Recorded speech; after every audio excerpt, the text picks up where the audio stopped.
Apologies, I have been logged out by mistake, I don't know why. I am now going to share the screen. One moment.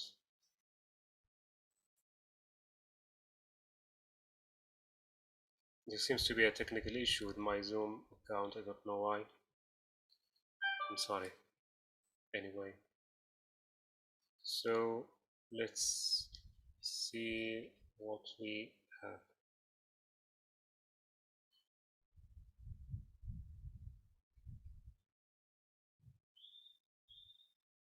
Apologies again, it's taking more time than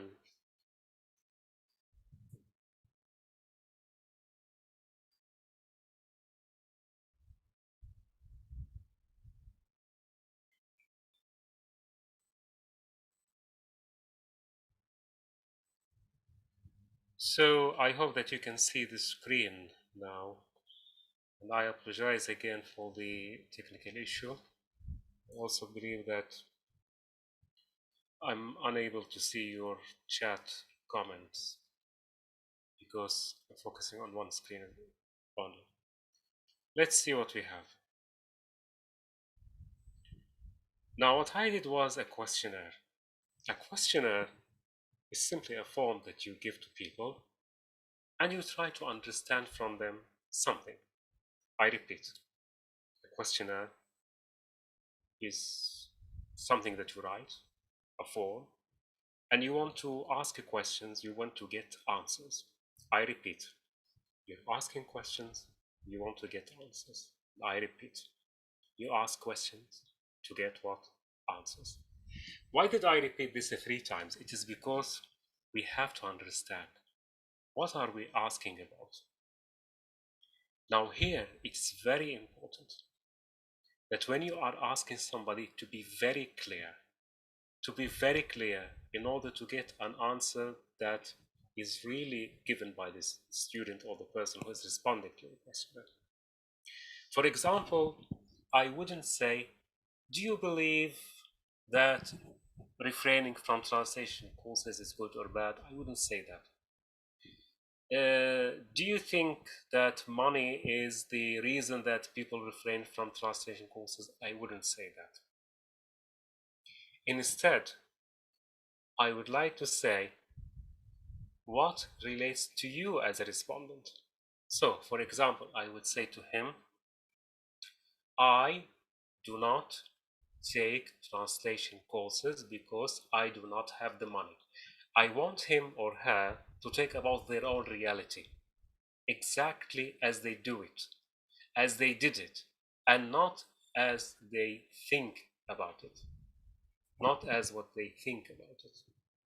You see the point? So let's see these questions. What did I say? This is a quantitative questionnaire. In other words, it asks something and then it calculates the percentage of people. I will explain that in a moment. It has also a qualitative element in it that we will discuss later on. So first of all, the title of your questionnaire must be very clear. Even if it is long, it doesn't matter. And then you give a description. You describe what is this about? What is this particularly about? The questionnaire. And you ask them to respond to that questionnaire.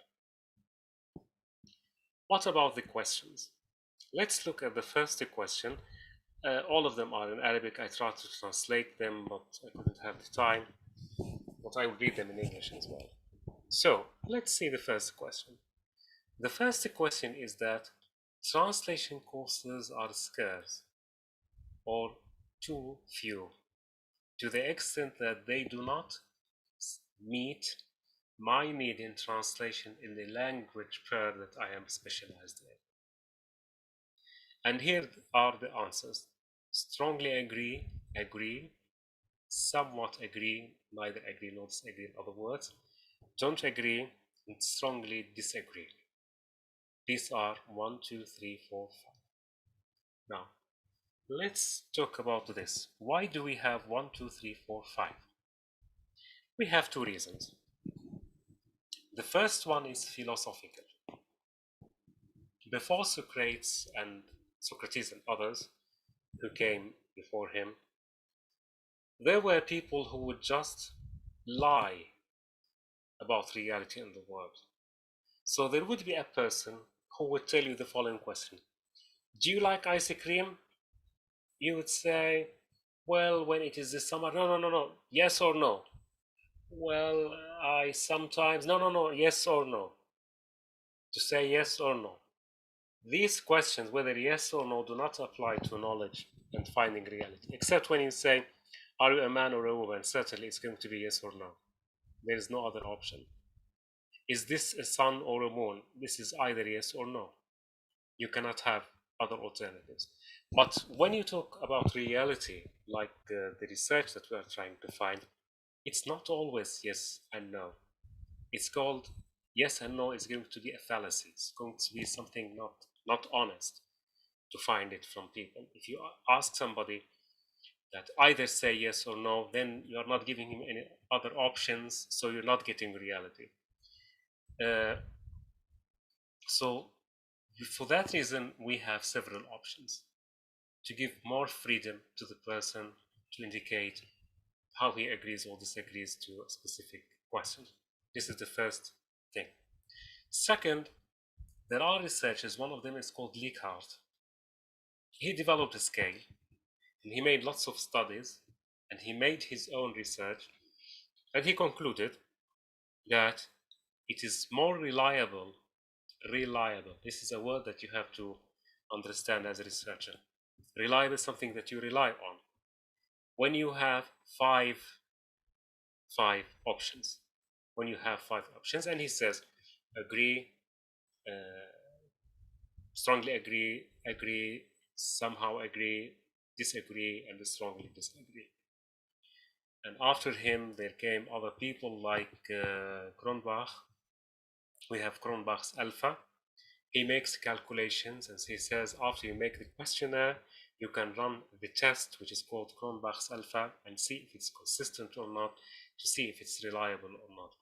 By the way, the questionnaire that you are seeing at the moment here, is something that I tested for the Cronbach's alpha, and luckily I found that it got a very good score on alpha. It passed the alpha score. What is alpha? This is another issue that we can talk about later on. For the time being, it's very important to be clear, and for questions to be very specific, not to put lots of variables in it, and to be very, very specific. So this is the first one. The second question: I refrain from attending training courses because I do not trust that the outputs of those training courses would ever help me in entering the labor market or develop my capacities as translator. Because here the questionnaire, I gave it whether they are students, whether they are translators themselves. I just want to know, why do people who have this translation specialization do not take translation courses? That was my interest. But notice here that this is a hypothesis, by the way. This is experimental. It's just to see my ways ahead. I repeat, the questionnaire that you can see now is just for me to see the way ahead. Just to see the way ahead. But when you make the actual study, it's another thing altogether. Let me give you something. I refrain from attending translation courses because I don't trust that their outcomes would help me enter the labor market as a student in translation or develop my capacity as a translator. This is what is called in research double barrel. You know the gun? If the gun has double barrels, there are specific guns that have this kind of double barrels, usually used in hunting. This is what they usually use it for. Now here we have double barrel, and this is going to cause some problems in analysis of the result, because here we don't know if those people who answer this question, whether they relate to students or to translators. Now here, basically, sorry, I made a mistake here. Basically, this question cannot be made in scientific research in this way, because we are talking about two populations, two different groups, and I cannot get any result by assuming that this answer applies to those or to those. Anyway, I'm telling you, this is experimental, and I wanted just to see the way ahead of me, and that's all. In your testing experiment, it's okay if you do this, but try to revise the question from time to time to see whether you are reaching the truth or not. Let's see the third question. I wasn't able to enroll in the majority of courses in translation because they were expensive. So I just wanted to see, do they really feel that translation courses are expensive or not? I just want to see, do they believe that it's expensive or not? So the reality that I can get from here, from this question, is only one. That students, 80%, 60%, etc., believe that translation courses are expensive for them. Just for my understanding. Just for my understanding. In research, in real research, you have to be very clear. You have to be very clear to the following points. First of all, the word معظم الدورات, in other words, the majority of courses, is not clear. And it doesn't give you anything about reality. What do you mean by majority? It's not clear. Is it 1, 2, 3, 4? Is it 1,000, even 10,000? It could be relative. It could be different from one person to another. Somebody would think that the word majority means 100 courses. Another person would believe it's only 2 courses. You see the point? Now here I am refining my hypothesis, and I'm trying to see my weaknesses in the way that I formulated the questions. Once again, I just repeat to you, in the experimental phase you can do anything, and then you can make reflections and see whether you are doing that in the right way or not. For that reason, such experiments usually involve a limited number of people, maybe 10, 20, 30, or just in my case 86. These are the people who responded, and by the way, it's still open. Everybody can simply answer the questionnaire. Again, because they are expensive, because the fees are expensive, the word expensive is relative. It changes from one country to another, from one community to another, from one class of society to another. So the word expensive is really not clarified here. You see, I said from the very beginning, when we think about research in simple terms, our life is going to be easier. In scientific research, we say, I am defining the word expensive to be, for example, anything above $50 for the course. And I say that I decided that at $50 because I studied some research, and I found that multiple research in the Arab world say that the average course is not higher than $50, for example. So I consider it to be more expensive after 50. Otherwise, here what's happening, you are just measuring the feeling of people about the courses. They feel that they are expensive. In my case, in this questionnaire, I didn't care about whether it's 50, whether it's 100, 100, etc. I just cared about the feeling. Do they feel it's expensive? Really, do they feel that it's expensive? This is what I need to know. Is it because of money that they don't go to translation courses or not? This is a hypothesis. Now, if I have the answer here that maybe all of them, for example, say we strongly agree it's expensive. Now here I move to another step in testing the hypothesis. I try to see what does the word expensive mean to them, and what is the limit that they think is expensive, and what is the demographic area that they live in. It could be from one country to another, and to try to see the differences between one country and another, one community and another, and then I try to find some kind of more understanding and better understanding of the Polish. So if you want to correct it here, you have to say, first of all, you should have known about the average, and then you can see, if you can say, for example, because the translation course costs more than $50, $10, $20, etc. Let's move. The next question.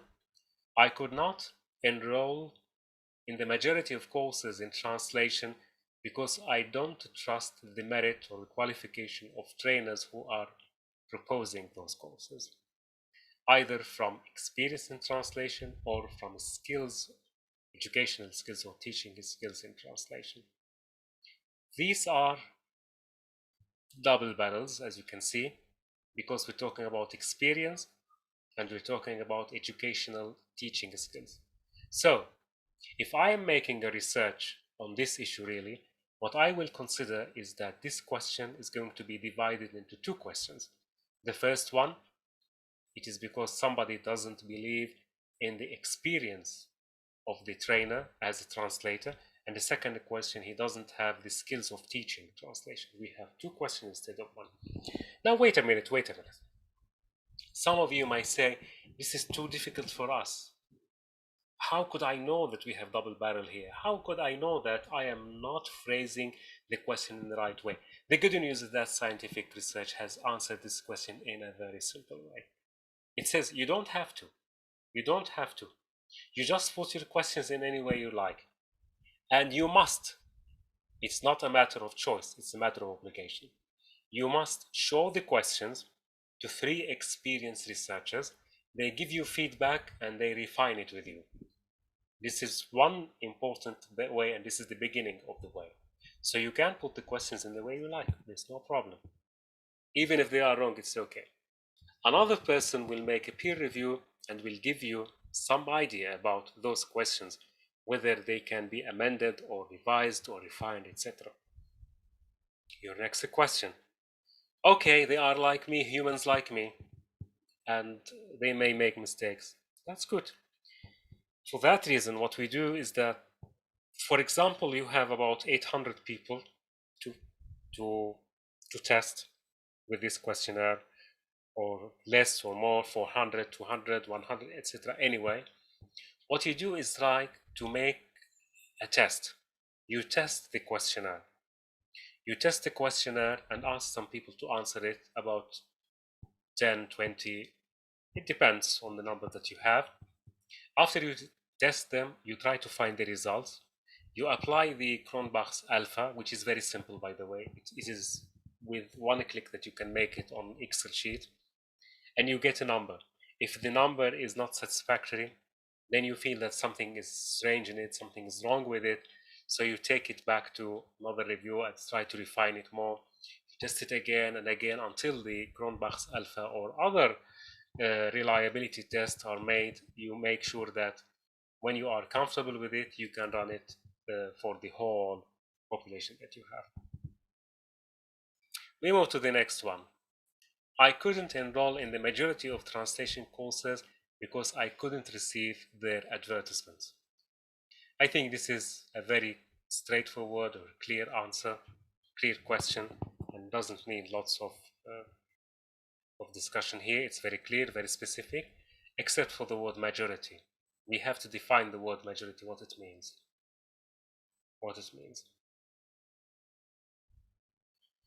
I do not prefer translation courses because I prefer self-learning in translation. This one is very short and very specific. I don't see any problem with this question. It is somebody simply, he doesn't prefer to enroll in translation courses because he believes that self-development is something that he can do it at something that gives him more benefit. I cannot enroll in translation courses because I am unable to transfer the money from my country. Very specific, very simple. How did I get this question? It is from the individual discussions that I had with a friend. Only one person told me one day, we wish to have these courses, but unfortunately, in my country, I cannot transfer the fees. I don't have any way to transfer that. So I included this question to see how many people have the same problem with him. You see the point. I refrained from attending translation courses because they are theoretical and not practical. To some extent, this is a very clear and specific, just theory. I wanted to see practice. Is it there or not? How did I get this question? It's also from discussions with individuals who were interested in talking about translation courses and the problems that they face. I refrain from attending translation courses because they do not take into consideration individual differences. It's either below the level or above the level. This is also a very specific question, and here I am further explaining what it means. It doesn't take individual differences. In order to make sure that the person understands, I repeated by paraphrase the الفروق الفردية differences, individual differences, in order for him to give me a clear answer. Now, this one, I decided to refrain from translation courses because I was frustrated from the performance in previous courses. And this is very clear and specific. I refrain from attending translation courses given the lack of scientific study material that explains the objectives of learning. This is something, by the way, that I heard from many people. So you see, the hypothesis or the hypothesized questionnaire that I put here was in some way built on the input of people. Even one person could tell me an idea and I could think about it and find it really is logical and try to take it. Remember, at the beginning, I had my own prejudice. I had my own thoughts about the reasons why people refrain from translation courses. But I just put them aside. Not completely, maybe I can take some of them. But I prefer to see individuals themselves and to try to see what they have to say. And then I put the questionnaire in order to test the hypothesis with a bigger group of people. The next one. I refrain from attending translation courses because they do not explain to me from the very beginning my rights and obligations. This is something that I saw because of the conflict and disputes that happen sometimes between students and trainers. They have different expectations, different problems, and I heard about lots of problems. For that reason, I had this question that from hearing from the disputes of people, I hypothesized that it could be a problem. I refrain from attending translation courses because I do not have the time. This is something that I heard from some people and got it inside the questionnaire. The majority of proposed courses are made through the internet, while I prefer traditional education. The next one, I refrain from attending translation courses face-to-face because they are very costly. This question, let me say something to you, this question is my prejudice, my own prejudice, because this is from my experience. I put it here. I put it and test it. There's no problem in that. I take the opinion of other people in making the questionnaire, but I also think about something. Maybe it's my prejudice, because from my experience, I know, because I am a trainer, and I know that the Zoom meeting doesn't cost me a lot. However, if I want to go to the training center to face-to-face training courses, I have to pay about probably between $700 to $1,000 for the classroom for 20 hours. It's very expensive. I know that, so I put it here. So I thought probably students see the reflection of this on their attendance, see that internet-based training is much cheaper than the one that's offered physically in training courses. I said probably maybe this happens. It is a prejudice that I have, but I needed to test this prejudice to see whether it is true or not. If it is not true, it's okay, I don't care. If it is true, then my thought gets more support. So this is the quantitative part of the questionnaire, where the respondent can only choose 1 out of 5. Now, I said, do you have any other reasons? Please mention them in details. And here, this is qualitative. Just mention anything that you have in mind. And I took them into consideration. I take them in consideration, first of all, because they are important. And second, they may help me in revising the whole questionnaire next time. And the next run of the questionnaire, I can take them into consideration to make it more realistic as a questionnaire. Now, we have several questions here. And Kronbach was asking one day, or other researchers were asking sometime, by saying, how do we make sure that all of them are consistent with each other? How do we make sure that they are reliable? For that reason, Kronbach's alpha equation, it is there in Excel sheet. It's one click that you can get it, I think, or 2 clicks, just few clicks. we assign numbers. This is strongly agree. This is 5, 4, 3, 2, and 1. And then you take the results of this questionnaire at the end of the day and put it in Excel sheet, run the Cronbach's alpha test. If it is above a specific figure, then you are on the correct side, the right side. Otherwise, you have to amend the questionnaire according to alpha, the Cronbach alpha. Let's see now the results. You run the test and ask people to answer this test, and do not tell them that you presume any kind of result. Tell them just, I want to see reality as it is. Just tell me what you have to say. As you can see, I have 86 responses. What does that mean? 86, it means 86. It does mean that all translators in the Arab world have answered this. Not all students in the Arab world have answered this. You see the point? So it is not representative. It doesn't represent the whole population. Even the whole population, I don't know how many people are interested in translation courses. Still, this is hypothesis building. I'm trying to build a hypothesis before I start my research. Let's see. Responses. Here are the responses that you can see, and they are distributed according to percentage because it's quantitative. Now, the first one is that translation courses are scarce. How many people agree or disagree?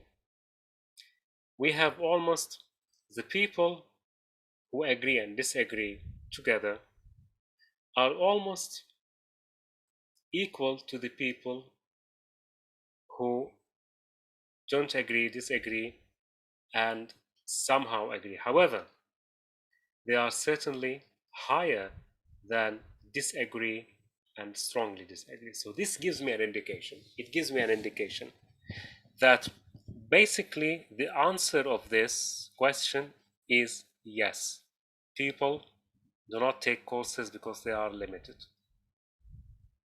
So I get an indication something is here. And surprisingly, I followed this questionnaire from the very beginning to the end in terms of the answers, and all responses have been consistent. I was very surprised by this. The more I get answers, the more reinforced the result is. The results were really consistent all the time. So now here I have a clue that lack of training is not a problem in the Arab world. So I have a clue that if I want to choose my topic for research, probably if I claim that training courses are scarce and limited, probably if I make this claim, I will be in trouble and my topic is not going to develop into research. Because 86 people, with 86 people I got this result. So I have to be cautious. I have to be cautious, and I cannot claim that training courses are scarce or limited. Or at least I can expect that if I make my topic, my master's degree or PhD dissertation, to say that my topic is explaining the reasons why training courses in translation are limited. If I have this topic, I will be in a bit of a trouble because this experimental questionnaire, even if it's experimental, it warns me, it gives me the warning that your expectation could be wrong. Translation courses are not limited, at least in the eyes of the people that you are asking. Let's move the other one.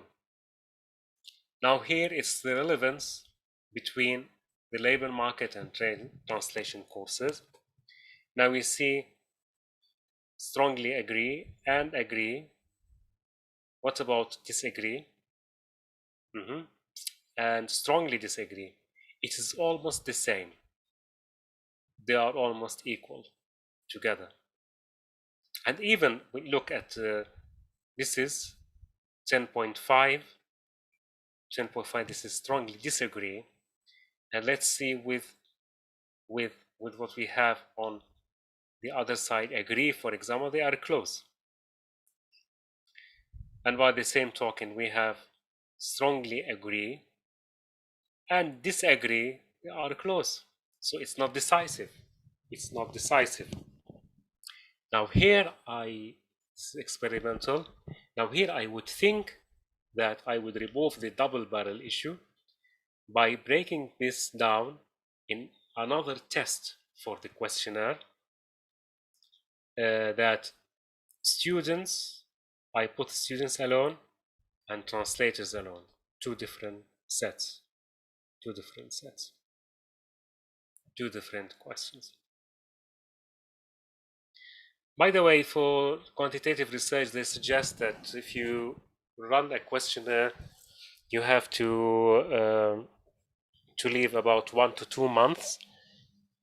You run the questionnaire today, and after 2 months, you run the same question and ask the same people to respond, to see the consistency, to see reliability and consistency. Now, as I said, this is anyway experimental, so I'm just experimenting it in order to catch a clue to see what I'm going to do. So this is not a research-based questionnaire, it is just a hypothesis that I'm going to build in order to get a topic. So the issue of relevance of translation courses to the labor market or self-development is not something decisive. It's not something very decisive here, because half of them, almost not half, a third of them agree and a third disagree. So you don't have something decisive. You have to break it into 2 questions. Or probably you cannot make it as a hypothesis. So you cannot have so in other words, if you take this as a thought, think about it. You want to have your topic in dissertation, the relevance of translation courses to the needs of the labor market. When you have this experiment here and you are not decisive, it means that you might be in trouble not being able to find the answer to this question, and your research is going to reach a deadlock, and you don't want this to happen. You don't really want this to happen. The solution for this problem is to refine the question, to make it more specific, to remove the double barrel here, and then to run the test again and to see if this can be resolved or not. I couldn't enroll in the majority of translation courses because they are very expensive. Let's see.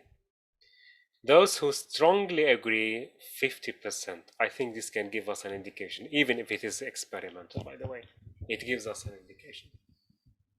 So here maybe you can have the topic about the financial considerations of training courses in the Arab world or a specific country whatsoever. It can give you an indication that you can have this topic to talk about the relationship between money, the economic aspect, and translation. So you can say the economic aspect of this is the topic, the economic aspect, exploring the economic aspects of translation training, but you have to decide on a specific community.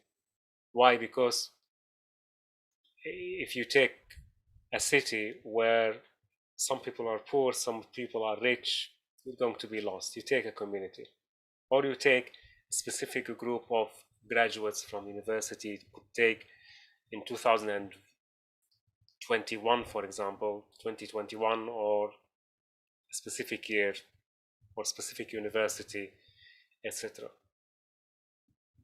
You can see here strongly agree that it's expensive. Translation courses are expensive, and even those who agree, it's 18.6%. Those agree. Up till now, you can say, now you see in your mind, up till now, this is the greatest and the clearest question that you have so far in terms of the result. So you can hypothesize here, you can build a hypothesis that number one factor for people not enrolling in translation courses is what? Is the financial issue. So, this is very important. What you do here as a researcher who wants to still to investigate a topic for research is now to start your research shopping. You go to the research and see what did other researchers talk about the financial considerations in translation training. Is it really the same as other countries in the world? Is it the same?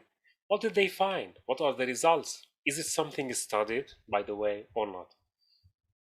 And you try to see what methodologies that they have used to get the result, if any, and then you can see if you can apply it in your country or not. But this one, unlike the previous ones, is much stronger, and it gives you a clue, encourages you to proceed forward with this topic. It encourages you.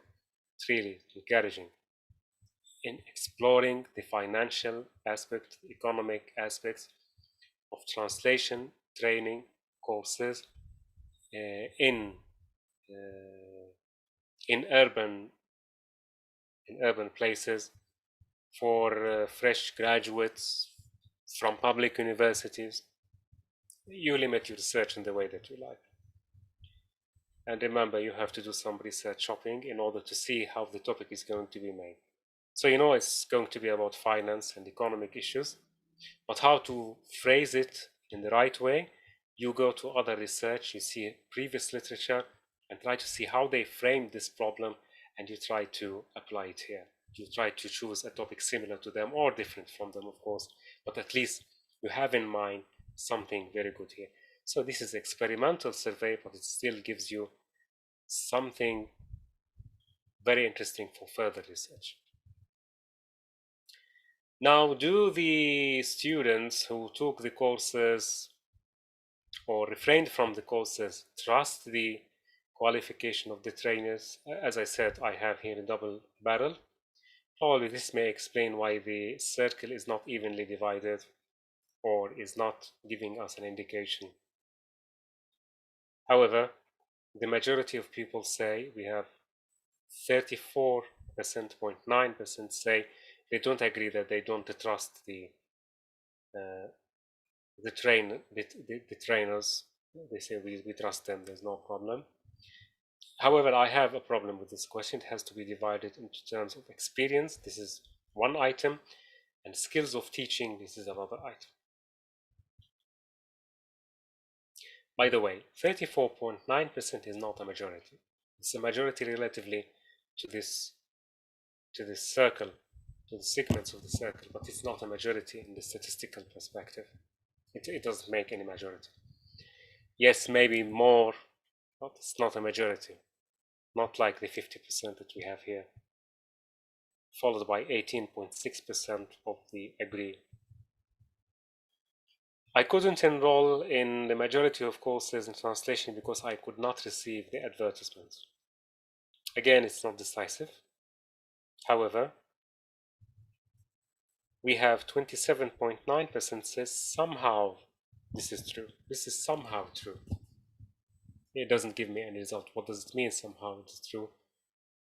It's not decisive. It's not decisive. We are looking for those in order to see whether really we have a result or not. So probably this has to be, the question is very clear, by the way. I don't know why we have this result. It's not decisive. Anyway. Self-development. I do not prefer translation courses because I believe in and prefer self-development. This is what I do. Here, 39.5%, they say disagree. And what about the strongly disagree? This is the percent, 4.7. However, those who believe agree, strongly agree, 10.5%.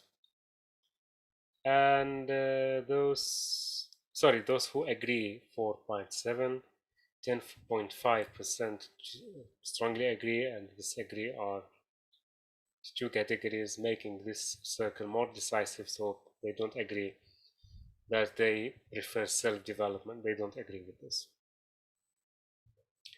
Again, I cannot enroll in translation courses because I am unable to transfer the fees from my country. It's not decisive as well. I understand why it's not decisive, because many people from different countries, so each one is going to give their own perspective about the answer. Remember, now what happens is that if the respondents from country A give an answer that they cannot transfer the fees, and they are, for example, 50, while in country B, only one person says that he can transfer the fees, you can see now this answer is not going to be reliable. For that reason, you think about limitation. Not only of this question, limitation of the whole country. So the whole survey, you think I have to limit now this survey to a given country. You can think about it in this way if you want to make a research. For my purposes, I never cared, because this one, the whole survey, is really intended to all people in the Arab world, because I give my training courses online, so I don't care if he comes from this country or another. However, this question should have been devised in a different way, by asking them to indicate their countries, in order to make sure that I am not ignoring one country at the expense of the other. So this is something a bit ethical that we have to consider. The second one, I refrain from attending translation courses because they are theoretical and lack the practical element. Again, we have the results here. You can see the result. Before that, I just do not want to forget something. It's very important. Now here, I cannot transfer the money from my country. Here, when you get the results, you try to see similarities. So this is very similar to the price of the training course, and you can categorize them. So when you make the analysis, you say on the category of the economic aspect, we find blah, blah, blah, blah. On the qualification of the trainer, we find the result as follows. These are categorization. Probably those people who have taken the IELTS test know this, because you will have these charts in the IELTS, and they are requiring you to make these kind of inferences, categorization, to say in Asia, in Africa, in Europe, if you have a chart, to talk about the differences and similarities between them. Now the other questions, I'm not going to go through them. They are, this one is second to the 50, if you remember, which is that the cost is very high for training centers, physical courses, one-to-one or personal, etc. Here I am just seeing the qualitative. The qualitative is something that I can use in order to get more information, but also to refine my study questions. They are going to be very helpful. For example, somebody is asserting that it's not practical, not scientific.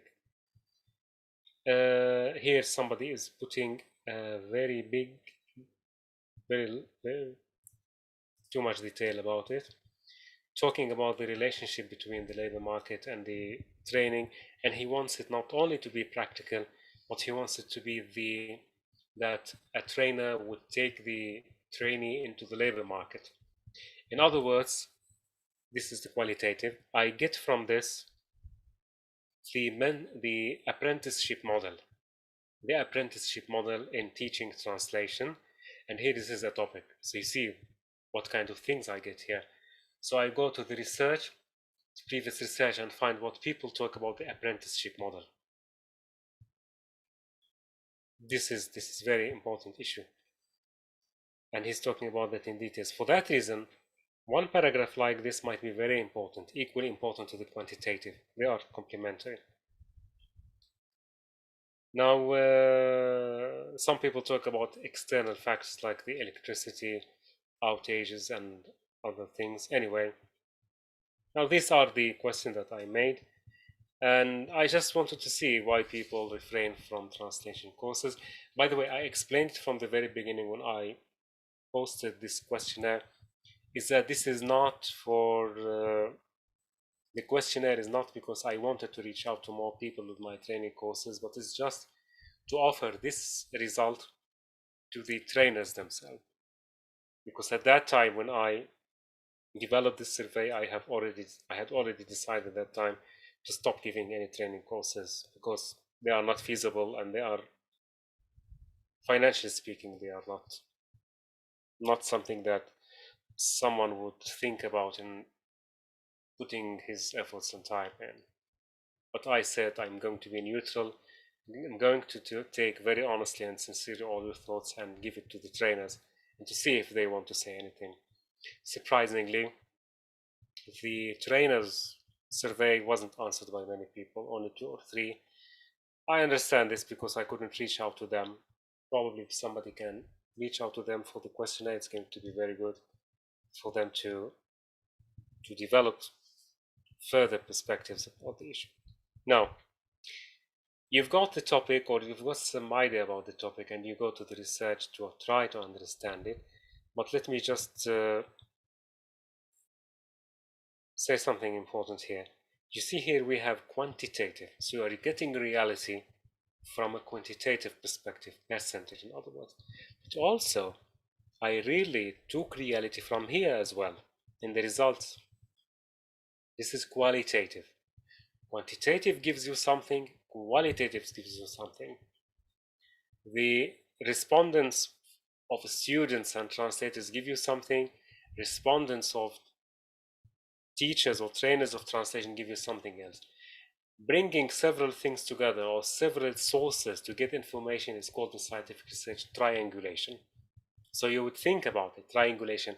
Can I do triangulation here? Can I try to find more resources for the same information in order to check the validity of this information? With this example, I hope that you've got the point that I was mentioning.